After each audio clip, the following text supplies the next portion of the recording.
작년 9월 22일부터 28일까지 우리나라 송도에서 제4차 로잔 대회가 열렸습니다. 이를 준비하던 팀은 세계교회가 다시 본질로 돌아갈 것을 요청했습니다. 더 크고 세련된 프로그램을 가지고 교회를 부흥시키는 것이 아니라 복음의 본질로 돌아가자라고 요청했습니다.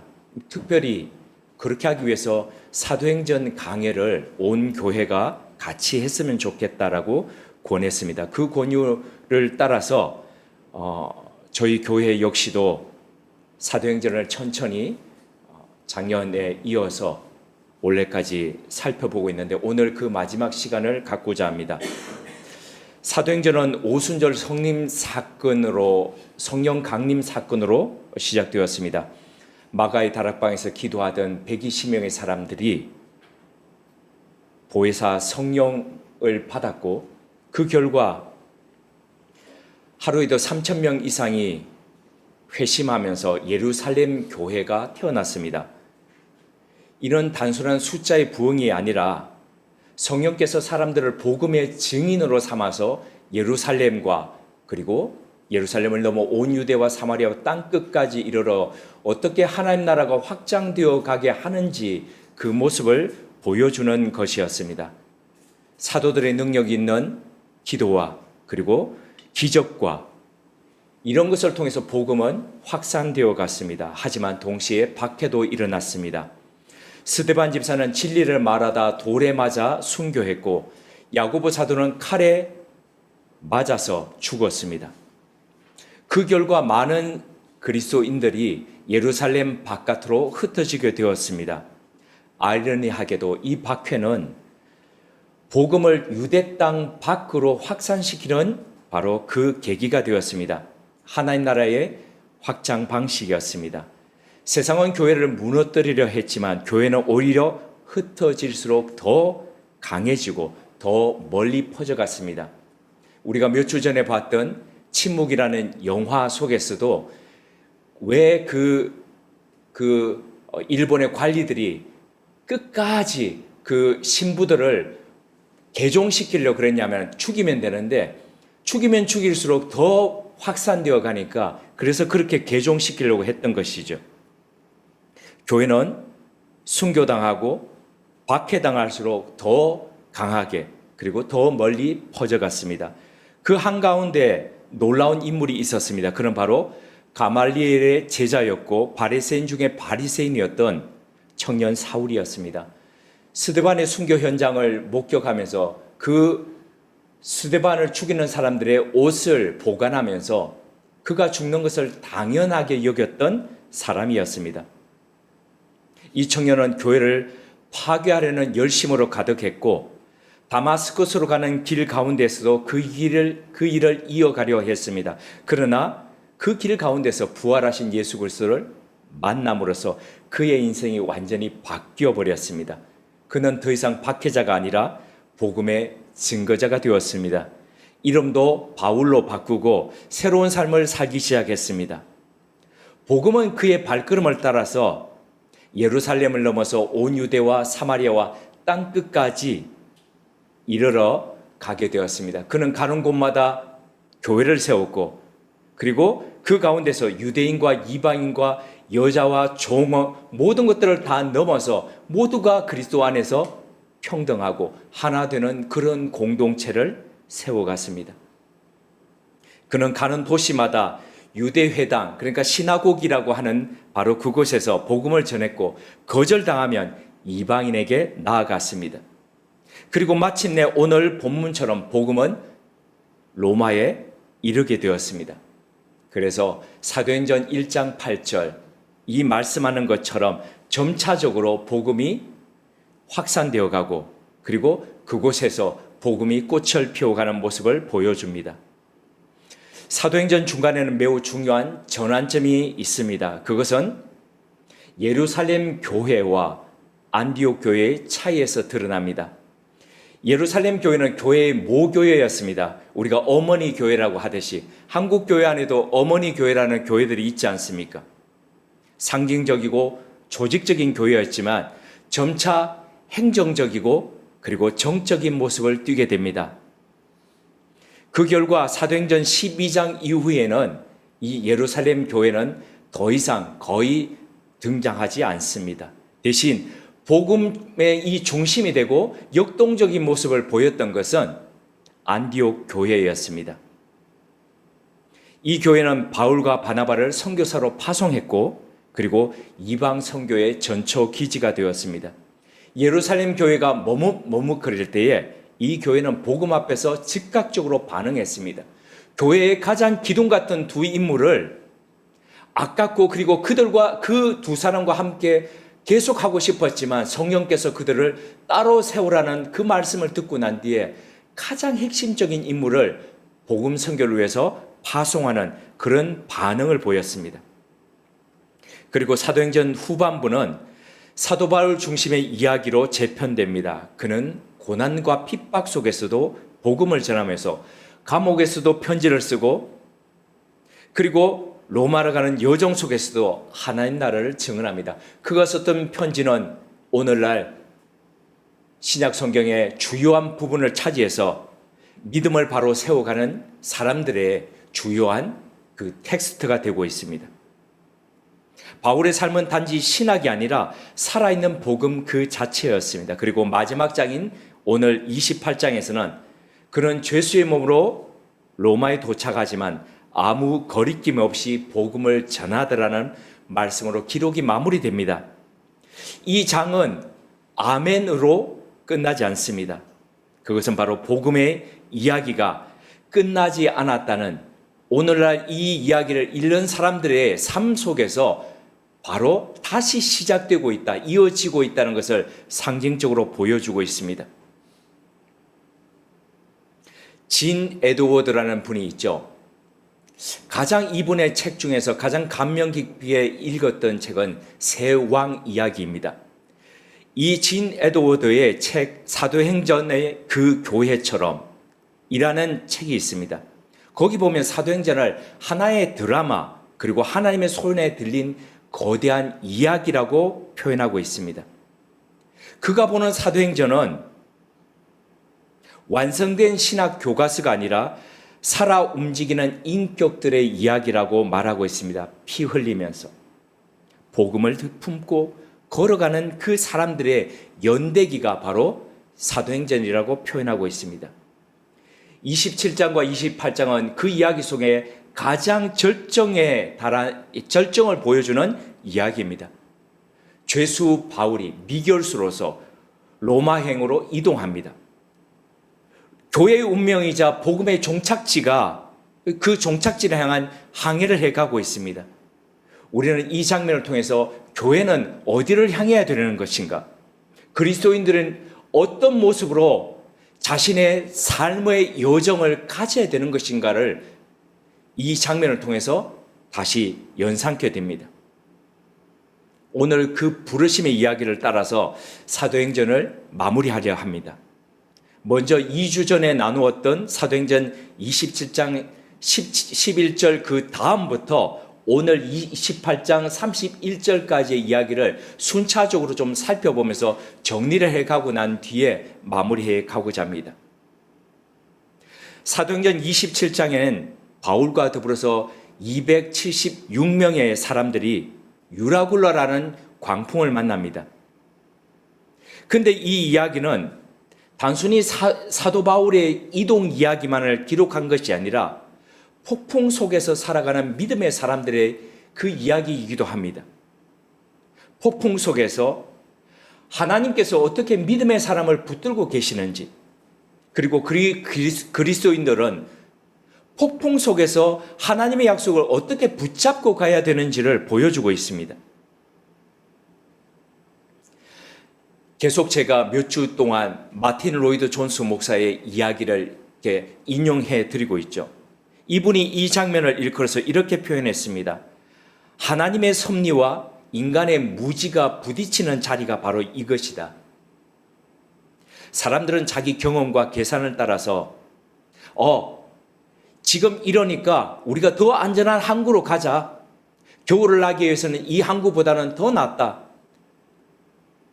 자신의 계산을 믿고 그리고 현실의 상황을 판단하면서 그렇게 이동합니다. 그 결과 폭풍을 만나지요. 사도행전 27장은 하나님의 약속 안에서 어떻게 이동하고 어떻게 여정을 가져야 될지를 보여줍니다. 사도행전 27장 12절에서 15절 보면 크레타 섬에서의 미항에서 겨울을 나야 된다라고 사도 바울이 권합니다. 그러나 앞서 말씀드렸듯이 이 여정을 책임지는 백부장은 사도 바울의 말에 귀 기울이지 않습니다. 오랜 항해의 경험을 가지고 있는 바로 이 항해사라고 하는 선원들의 이야기에 귀를 기울입니다. 그래서 선장과 선원이 이야기하는 대로 그들의 경험과 계절과 날씨에 따라서 그냥 이동합니다. 그 결과 그들은 얼마 지나지 않아서 광풍 유라굴라를 만나게 됩니다. 인간은 환경과 경험으로 결정을 내리지만 하나님의 경고를 무시하는 순간 이미 방향을 잃는 거죠. 우리 삶도 그렇습니다. 직장에서, 가정에서, 그리고 재정과 관계 속에서 하나님의 말씀보다도 내 판단이 더 현명해 보일 때가 있습니다. 저 역시도 마찬가지입니다. 어렵고 힘들면은 자꾸 생각하게 되죠. 그리고 판단하려고 그럽니다.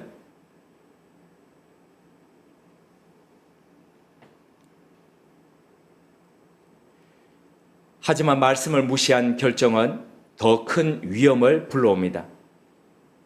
하나님의 말씀은 때때로 현실감이 없어 보일 때가 있습니다.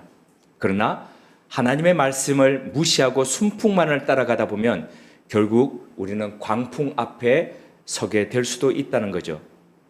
20절에서 26절에 보면 광풍이 계속되자 해와 별이 보이지 않고 나침반의 역할을 하던 모든 것들이 다 사라집니다. 사도행전의 저자인 누가는 이렇게 표현했습니다. 구원의 여망마저 사라졌다. 없어졌다. 바로 이때 하나님께서는 사도 바울에게 천사를 통해서 말씀하십니다. 24절입니다. 27장 24절요. 두려워하지 말라. 바울아, 내가 반드시 가이사 앞에 서야 하겠고 너와 함께 항해하는 자를 하나님이 다 내게 주셨다. 하나님의 부르심이 우리를 폭풍 속에서 건져내는 것이 아니라 폭풍 속에서 목적지를 향해 나아가면서 그리고 함께하는 사람들 역시도 맡기셨다는 것이죠.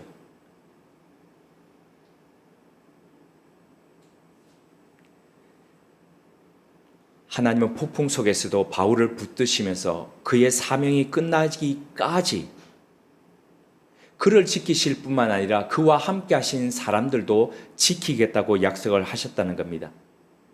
폭풍이 잦아든 후에 하나님의 계획을 믿는 것이 아니라 폭풍 속에서도 하나님의 약속을 믿고 가는 것, 바로 그것이 믿음 아닐까요? 유라굴로 폭풍을 만난 지 열 나흘째 밤이 될 때에 선원들이 자기 살겠다고 구명정을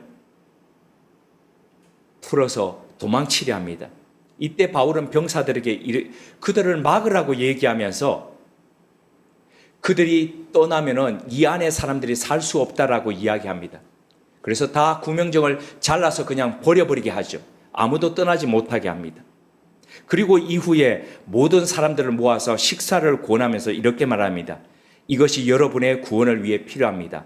한 사람도 머리카락 상하지 않을 것입니다. 바울은 단순한 설교자는 죄수가 아니라 276명 전원의 안전을 책임지는 영적이고 실제적인 리더로서 그 배 가운데 있었습니다. 우리가 살아가는 우리의 삶 속에서도, 가정에서도, 직장에서도, 폭풍 속에서도 공동체를 살리는 믿음의 목소리를 내는 사람이 우리가 되어야 하지 않을까요? 마침내 배는 육지를 향해 나아가지만 모래톱에 걸려서 파손됩니다. 그런데 한 사람도 목숨을 잃지 않고 모두 육지에 도착합니다. 바울이 전했던 하나님의 약속대로 276명 전원이 다 목숨을 건졌습니다. 그런데 도착은 안전한 항구가 아니라 부서진 배와 함께 도착했던 것입니다. 완벽한 형태, 우리가 생각하는 완벽한 형태는 전혀 깨지지 않는 상태, 그것일 수 있지만, 그러나 하나님의 형태는 또 다른 우리의 생각을 넘어서서 일 수 있다는 거죠. 하나님의 약속은 상황과 형태를 초월해서 성취됩니다. 중요한 것은 우리가 그 어떤 상황 가운데서도 하나님의 약속을 끝까지 붙들고 믿음으로 나아가는 것이라는 거죠.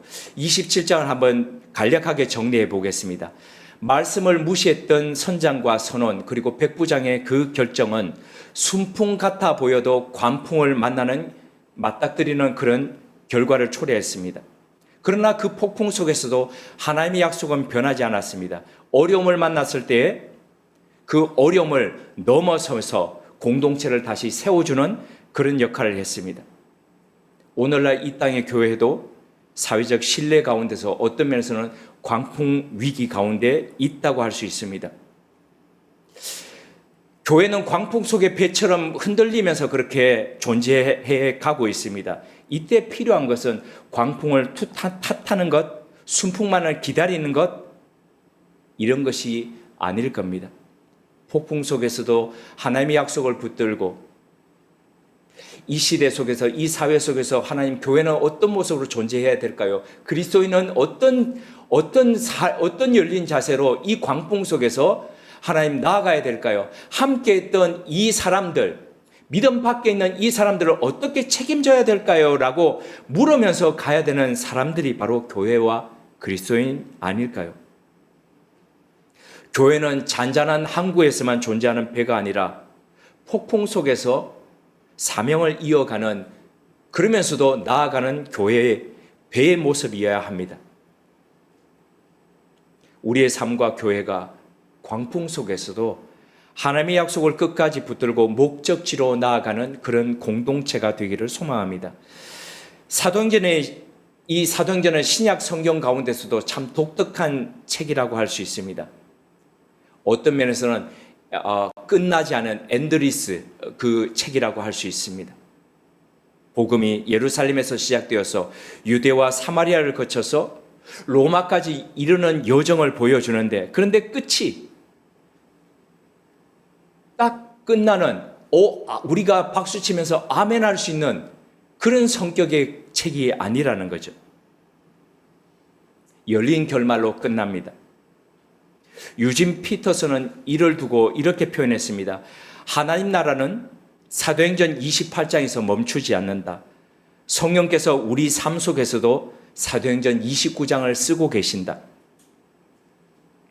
오늘 우리는 사도행전 28장에서 사도 바울이 보여준 모습, 그리고 폭풍과 환난을 넘어서 로마에 도착한 이 사도의 마지막 사역에서 교회와 그리스도인이 어떤 길을 가야 할지를 다시 가르침을 받게 됩니다. 바울과 이 일행이 광풍 유라구라를 지나서 멜리데, 그러니까 오늘날 몰타 섬에 도달하게 됩니다. 그곳 주민들이 비가 내리고 그리고 날이 차니까 불을 피워서 이 사람들을 환대합니다. 하지만 환대 가운데서 사건이 일어납니다. 장작을 이렇게 잡고 불에 던지려는 이 순간에 그곳 가운데서 있던 독사가 사도 바울의 손을 뭅니다. 그러니까 그곳 원주민들이 독사가 무는 거 보니까 이 사람은 죄인이 분명하다라고 그렇게 이야기합니다. 그런데 사도 바울이 그 물렸던 독사를 잡아서 던져버리니까 아무런 그런 사건이 그 이상 나타나지 않으니까 신이구나 이렇게 또 바뀝니다. 평가가. 이런 가운데서 사도 바울은 이 몰타 섬의 추장 보볼리오의 아버지를 열병에 걸려있던 그를 기도로 낫게 합니다. 그리고 섬의 병자들을 치유해 줍니다. 병든 자를 향한 하나님의 자비와 치유가 나타납니다. 제가 이 장면을 보면서 이런 생각이 들었습니다. 내가 어렵고 내가 죄수로 있는 이 가운데서도 필요한 사람, 어려운 사람들이 요청할 때, 보일 때에 손을 내밀 수 있고 그들을 도와줄 수 있는 게 이게 성숙한 성령의 사람들이 아닐까라는 생각을 합니다. 몇 년 전에 어떤 사람이 제가 요청하지도 않았는데 내가 유명 선수 누구와 가깝고 사진을 보여주면서 뭐 말씀드리면 어떤 선수인지 다 아는 사람입니다. 축구 선수인데. 그러면서 네가 필요하면 언제든지 얘기하라. 내가 이 사람 연결해 줄게. 뭐 간증이 필요하면 뭐 나하고 가깝다고 막 그렇게 이야기를 보입니다. 그래서 정말 필요해서 학교에서 이 믿지 않는 학생들 초청하는 일들이 있어가지고 그래서 이 선수 좀 연결해 달라고 했더니 이분이 저한테 연락을 이렇게 답장이 이렇게 왔습니다. 제가 지금 힘든 상황에 이런 일 할 지금 때가 아닙니다. 이 귀찮게 하지 말아라고. 이 부분을 보면서 그런 생각이 들었습니다.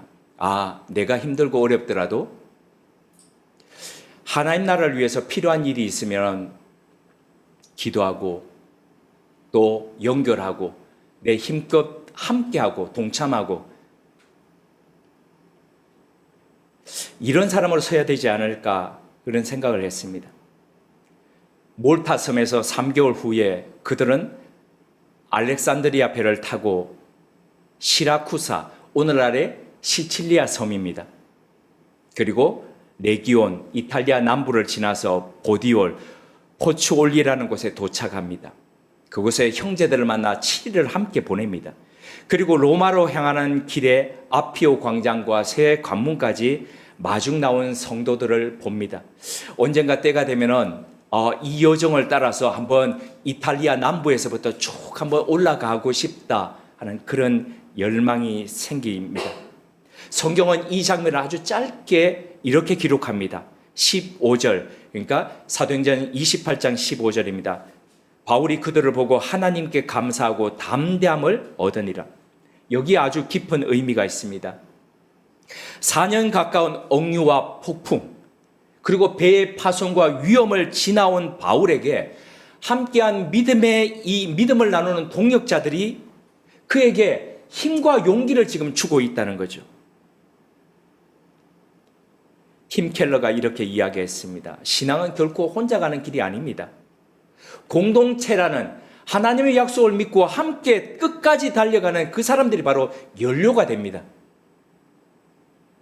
활활 타는 장작, 그 장작에 한번 잘 타고 있는 장작 하나 꺼내가지고 옆에 한번 놔보십시오. 따로. 금방 꺼집니다. 우리의 믿음의 공동체는 그런 거 아닐까요? 같이 연료가 되어서 함께 응원하면서 함께 지지하면서 함께 하나님 나라를 일구어가고 태워가는 바로 서로가 그렇게 되는 위로의 연료, 격려의 연료가 되는 바로 그런 사람들이 모임이 교회 공동체 아닐까요? 오늘날 교회 안에서의 격려와 동행은 단순한 친구가 아닙니다. 단순한 친교가 아닙니다. 그것은 서로의 믿음을 지켜주는 것이고 사명을 완죽케 하는 하나님의 방법입니다. 로마에 도착한 바울은 경비병과 함께 따로 거하면서 먼저 유대 지도자들을 불러서 자신의 결백을 설명합니다. 그는 그리스도의 복음을 전했고 그런데 어떤 사람은 믿었고 어떤 사람은 믿지 않았습니다. 바울은 이때 이사야 6장의 말씀을 인용해서 이렇게 이야기합니다. 이 백성의 마음이 우둔해서 그들은 눈으로 보아도 보지 못하고 귀로 들어도 듣지 못하고 마음으로 깨닫지도 못한다. 이처럼 복음은 양날의 검입니다. 한쪽은 생명을 받는데 그 복음의 소리를 듣고 한쪽은 생명을 받는데 한쪽은 거부합니다. 이유가 뭘까요? 단순한 무지가 아닙니다. 그것은 바로 마음의 완고함입니다. 복음을 들었다면 그에 대한 응답은 회피가 아니라 결단이어야 합니다. 오늘 우리 마음이 완고하지 않도록, 완고하다는 게 어떤 겁니까? 고집스러운 거 아닙니까? 고집스러운 거라는 것은 딱딱한 겁니다. 딱딱한 거. 딱딱한 밭은 갈아엎어져야 되죠. 날카로운 쟁기가 들어가서 엎어져야 됩니다. 비가 내려서 적셔주고 부드럽게 되어야 됩니다. 혹시 내 마음이 딱딱하고 강팍하고 완고하지는 않습니까? 우리의 마음이 완고하지 않도록 성령님 안에서 겸허히 겸손히 나아가야 하겠습니다. 사도행전의 마지막에 이렇게 기록됩니다. 바울이 온 이태를 자기 셋집에 머물면서 자기에게 오는 사람을 다 영접하고 하나님 나라를 전파하며 주 예수 그리스도에 관한 것을 담대하게 거침없이 가르치더라. 환경과 조건은 복음을 제한하지 못합니다. 오히려 그 제한 속에서도 하나님의 말씀이 더욱 담대히 전해집니다. 앞서 말씀드렸듯이 사도행전은 아멘으로 끝나지 않습니다. 하나님께서 오늘도 우리 삶 속에서 우리를 통해서 이 사도행전의 다음 장을 기록해 가고 계시기 때문입니다. 우리는 각자의 자리에서 복음의 이야기를 계속 써내려가는 바로 그런 사람들입니다. 맥가시의 책 The Road라는 책, 길이라는 거죠. 영화로도 나왔습니다. 거기 보면 온 세상이 다 망가지고 컴컴하게 되었을 때, 잿빛으로 되었을 때에 아버지와 아들이 먼 길을 함께 갑니다. 그때 아들이 아버지한테 이렇게 묻습니다. 아버지, 우리 뭐 하는 거예요? 그때 아버지가 그렇게 이야기하죠. 우리는 불을 옮기는 사람이다. 불을 옮기는 사람이다. 우리는 하나님 나라 컴컴한 잿빛 세상 가운데서 하나님의 불을 옮기면서 우리의 자리에서 복음의 이야기를 계속 전해주는, 써내려가는 바로 그런 사람들입니다. 우리의 가정에서, 우리의 직장에서, 사회 속에서 하나님 나라를 거침없이 써내려가는 사람들. 그래서 사도행전 28장은 끝이 아니라 새로운 시작이 됩니다. 바울이 로마에서 전한 복음처럼 우리 삶 속에서 복음의 이야기를 이어받아서 기록해 가는 것이죠. 하나님 나라의 역사는 낯선 곳에서 역사하십니다. 동역자들은 사명의 길을 끝까지 달리게 합니다. 그래서 사도행전을 흔히 성령행전이라고 이야기를 합니다. 성령께서 하신 일들을 모아놓은 것이라는 거죠. 사도행전을 살펴봤듯이 성령께서 하신 일은 중단된 적이 없습니다. 오늘 우리 삶도 사도행전의 29장을 써내려가는 생생한 기록이 되기를 기도합니다. 또한 초기 교회 살펴봤듯이 제도적 교회를 넘어서서 제도적 교회, 갖춰진 교회, 사실 우리 교회는 제도적 교회도 되지 못합니다. 그래서 지난 주일에 이후에 했듯이 우리는 갖춰진 교회가 아니기 때문에 계속해서 임시 목사 3년마다 계속 할 거냐 말 거냐, 동행할 거냐 말 거냐를 계속 투표하게 되죠. 로마를 변화시켰던 교회는 이런 제도적 교회가 아니라 성령님의 인도하심을 받는 그런 교회였습니다. 예수님이 말씀하셨던 바로 그 교회, 보혜사가 오시면 이라고 하셨던 바로 그 보혜사가 함께 하시는 교회, 그게 바로 주님께서 세우고자 하셨던 바로 그 교회였습니다. 그 교회의 모습을 2011년도 하늘의 부르심을 받았던 하용조 목사께서는 10가지로 정리했습니다. 그분이 10가지로 정리해 제주도에서 기독 실업인들이 모였던 곳에서 이런 교회를 이런 교회, 바로 성령의 교회, 사도행전적 교회라고 역설하면서 마지막 힘을 다해서 그분이 전했던 그 10가지 유형의 교회를 살펴봄으로써 마무리하고자 합니다. 첫째, 성령의 역사를 경험하는 교회입니다. 오순절 성령이 임하고 난 뒤에 성령님께서 그 사람들 속에서 역사하셨습니다. 성령의 역사가 말로만 성경 속에서만 있는 것이 아니라 실제 그 사람들 속에서 역사하셨습니다. 이런 이야기가 있죠. 생각을 많이 하면 사람이 보이고 기도를 많이 하면 하나님이 보인다라고요. 우리는 사람이 보이는 교회가 아니라 성령이 보이는, 하나님이 보이는 그런 교회로 존재해 가셨으면 합니다. 둘째, 예수 공동체를 이루는 교회. 사도행전 2장 42절에서 47절을 보면 성전에 모이기를 힘쓰면서 집에 있을 때에 떡을 떼면서 기쁨과 순전한 마음으로 음식을 나누면서 하나님을 찬미하면서 그리고 백성들의 칭송을 받습니다. 쿰파니 보시면은 쿰파니 간판에 제일 좌측 상단 위에 사도행전 액치 2 땡땡 4이라고 되어 있지 않습니까? 바로 그겁니다. 날마다 이 예수 공동체를 일구면서 살아가는, 함께 나누면서 떼면서 그렇게 살아가는 그런 교회. 셋째입니다. 기적을 체험하는 교회. 사도행전 4장 1절에서부터 10절에 보면은 성전 올라가면서 평생을 앉아서 있던 일어서지 못하는 사람을 이렇게 세우는 기적이 일어납니다. 그런데 단순히 이런 기적뿐만 아니라 예수 그리스도를 믿지 못할 사람이 믿는 것, 세례 안 받는 사람이 세례 받고 변하지 않을 것 같던 사람이 변하는 것, 이건 역시도 굉장한 기적입니다. 이런 기적과 간증이 일어나는 교회였으면 합니다. 네 번째입니다. 사도행전 4장에 보면 고난 속에서도 복음을 증거하는 교회입니다. 사도행전의 주제를 하나로 이야기하자면 고난받는 것, 흩어지는 것, 이거 아닐까요? 예루살렘 교회도 흩어지고 깨졌습니다. 이게 교회의 모습입니다. 고난을 두려워하지 않고 고난 속에서 성숙해가는 교회, 고난 속에서 이겨가는 교회, 이런 교회 되었으면 좋겠습니다.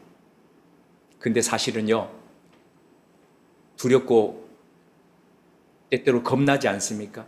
지난 주 중에 제가 작년에는 성경을 바쁜 가운데서도 5번을 읽었는데 올해는 전반기에 한 번밖에 읽지 못하고 지금 이제 2번째 읽는데 지난 주 중에 욥기 42장을 이제 다 넘어섰습니다. 근데 욥기를 요번에 들을 때에 이게 읽고 들을 때 이런 생각이 드는 겁니다. 하나님이 막 자랑하시지 않습니까? 네가 그 욥을 네가 봤느냐? 네가 이런 사람을 봤느냐? 사탄한테 막 자랑하시지 않습니까? 제가 하나님 저 좀 주목해서 보지 마세요. 때때로 좀 지나치고 좀 봐주세요.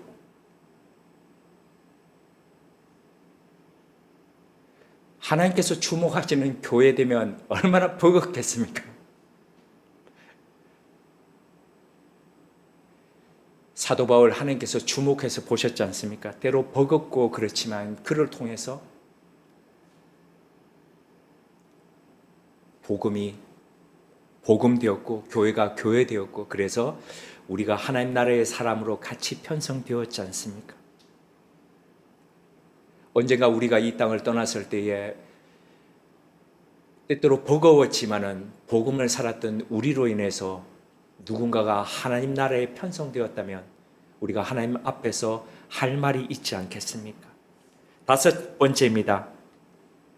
소유를 함께 나누고 쓰는 교회였습니다. 사도행전 4장 32절에서 35절에 보면 지상교회의 가장 위대함이 뭘까라는 것을 보여줍니다. 물질을 극복하는 것. 사실 참 물질 극복하는 거 쉽지 않습니다.